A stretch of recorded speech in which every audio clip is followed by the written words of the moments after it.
Level 1. The Novelty. You are 7 years old.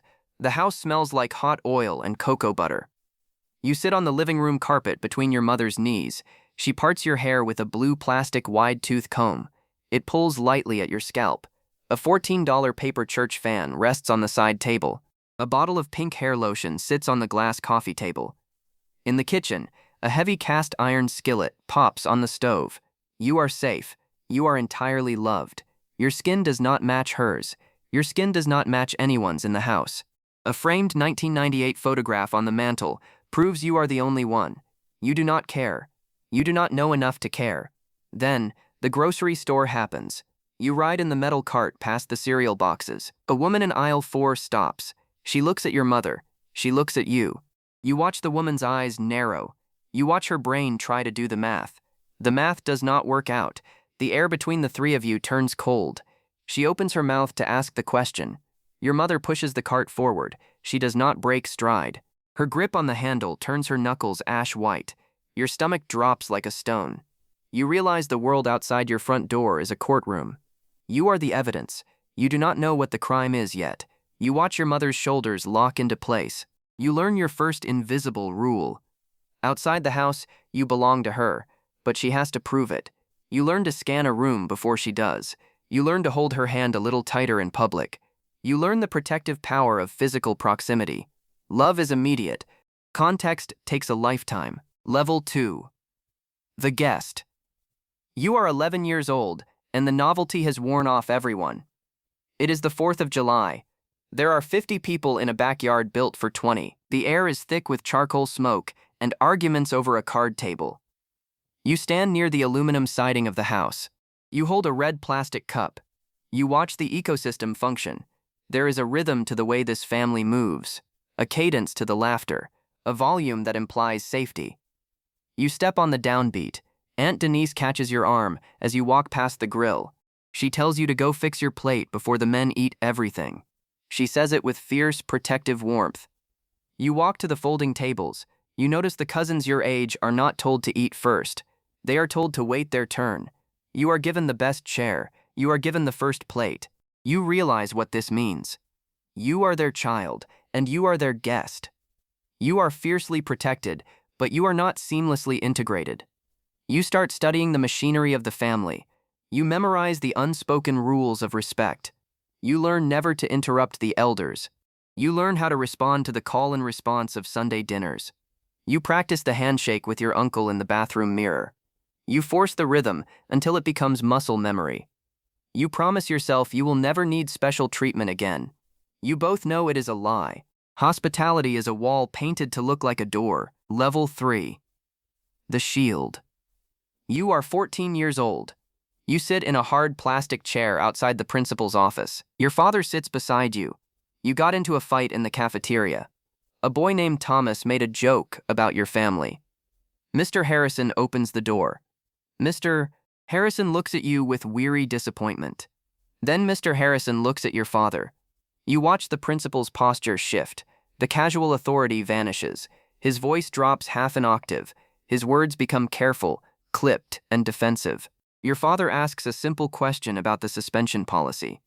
Mr. Harrison answers like he is speaking to a threat. The asymmetry of the world snaps into focus. You see the invisible weight your father carries into every white room. You see the tension in his jaw. You notice the security guard at the mall who trails him.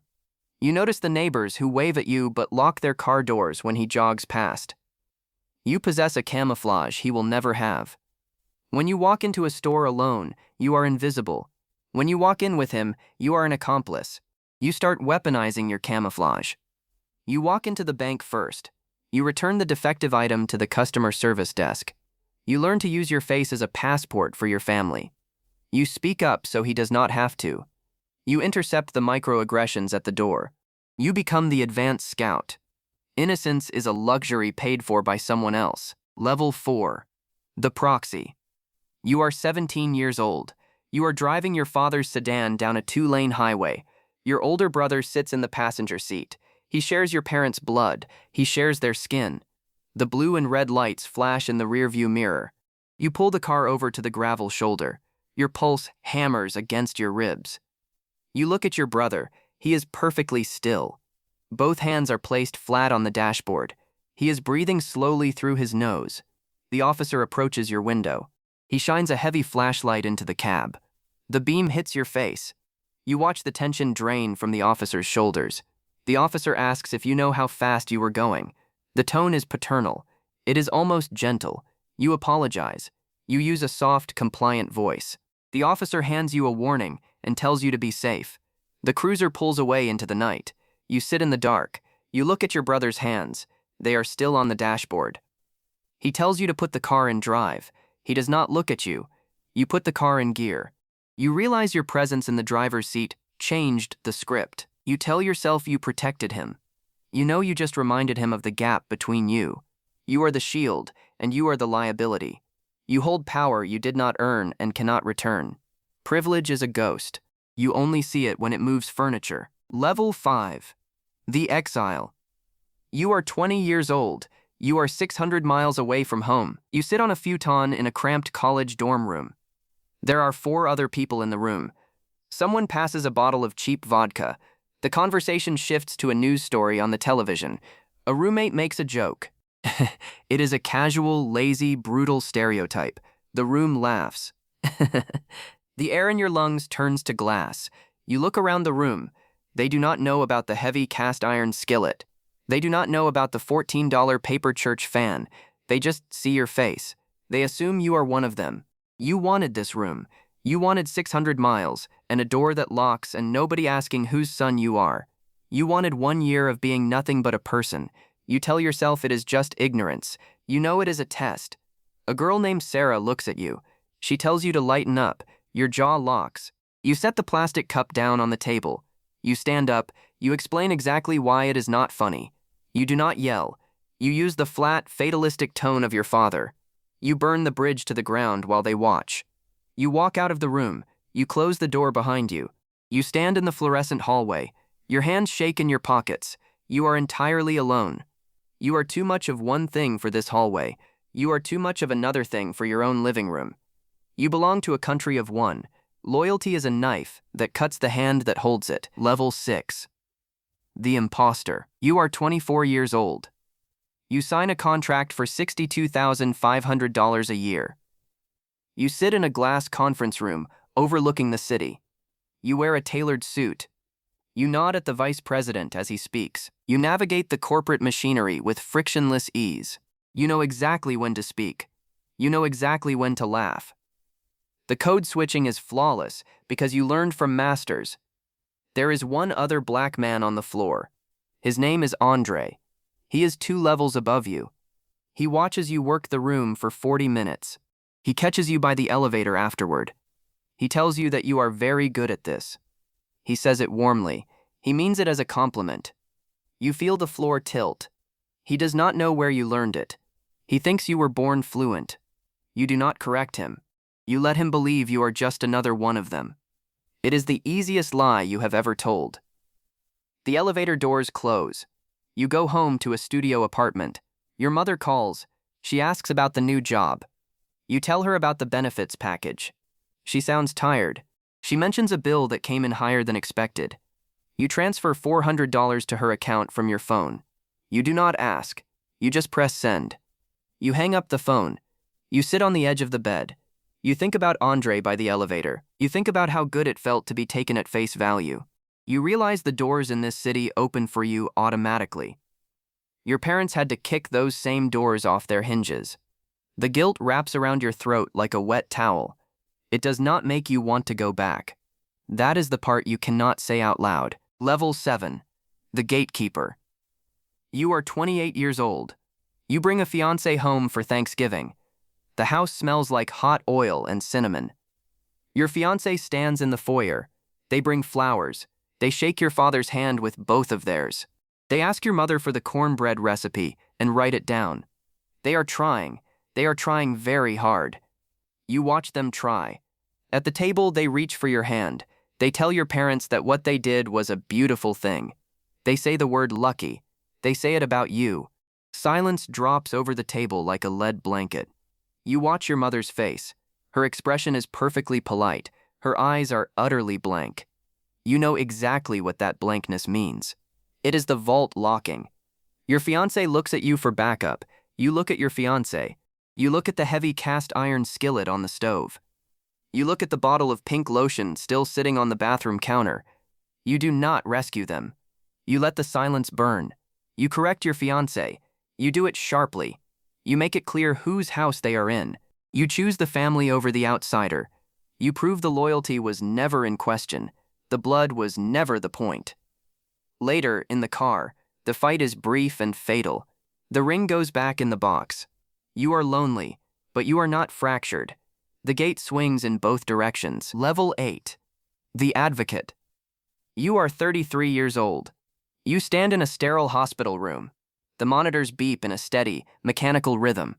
Your father is in the bed. He looks smaller than you remember. A specialist walks into the room holding an iPad. The specialist looks at the chart. The specialist speaks to your father loudly and slowly. He uses small words. He dismisses the pain scale. He looks at his watch. Your mother sits in the corner chair, her hands gripped tight in her lap. She is trying to be polite to the authority figure. You step forward. You put yourself between the doctor and the bed. You drop the camouflage. You use the sharp corporate voice you learned in glass boardrooms. You demand the attending physician. You cite the standard of care. You speak the language of litigation and liability. You watch the specialist's face change. The arrogance evaporates. The fear of consequence sets in. The doctor nods quickly. The doctor leaves the room. You turn around. Your father looks at you. There is pride in his eyes. There is also a deep, quiet grief.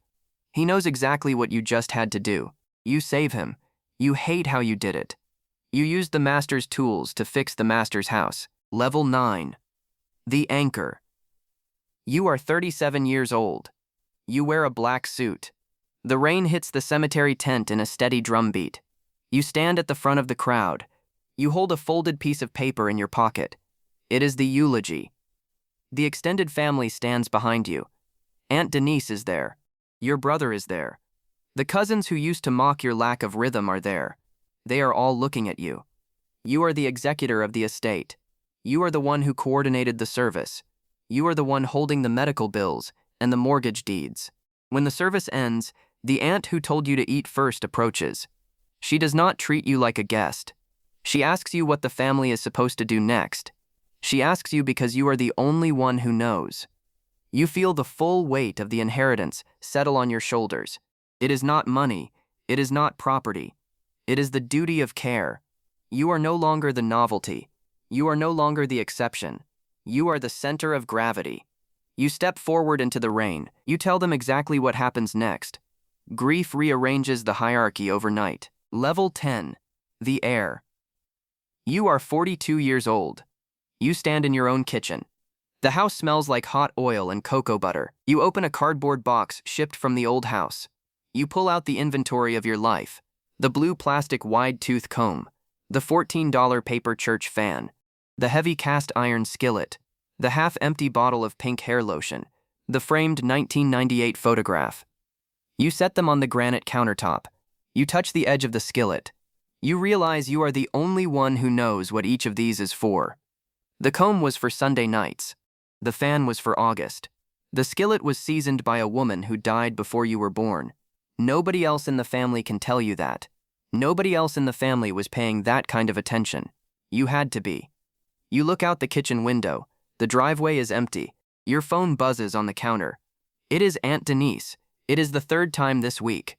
Somebody needs something. Somebody always needs something. You look at the skillet. You look at the phone. You pick up the phone. You will always pick up the phone. That is what it cost. That is what it still costs. The house is yours. The culture is yours. The legacy is yours to protect. Nobody ever told you it was yours to put down. Hard cut to black.